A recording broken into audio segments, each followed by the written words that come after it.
Hey, it's Easter time, and I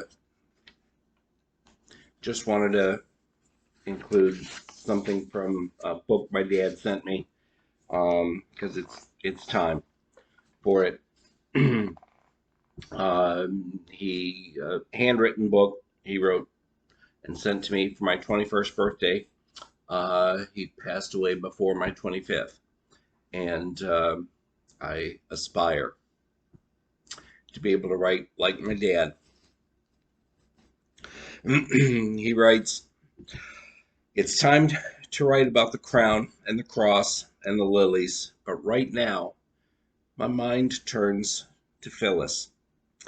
I know you never knew her.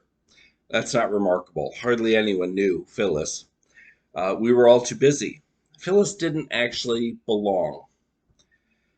There are a lot of people like that, people for whom the world's doors seem locked. I guess some outsiders live to a ripe old age that way. Phyllis couldn't. She started up all the vehicles in the garage, and she wasn't found for a day or so because there's nobody else at home. Maybe death would recognize her if life didn't. People didn't seem to get close. She was a stranger in a strange land with not much to offer except dazzling looks, a voice that could sing just a little and laugh even less. I met her several times. A lot of us did, but apparently nobody welcomed her into any charmed circles. Phyllis was on the outside looking in, her lipstick perhaps too bright a badge, her dark eyebrows too well lined. You know how it was. She wasn't really my type. She was always a little uppity, flighty, distant.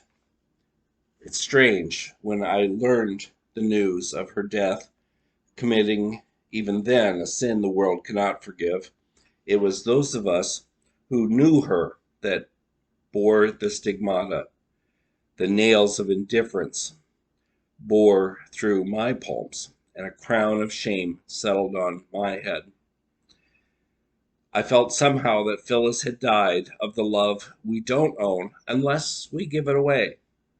So I can't think about Easter bonnets or the glory of the birth of spring until I've written about Phyllis. Phyllis needed us in life. In death, we need her. On the stone of our hearts, she is written, Father, forgive them.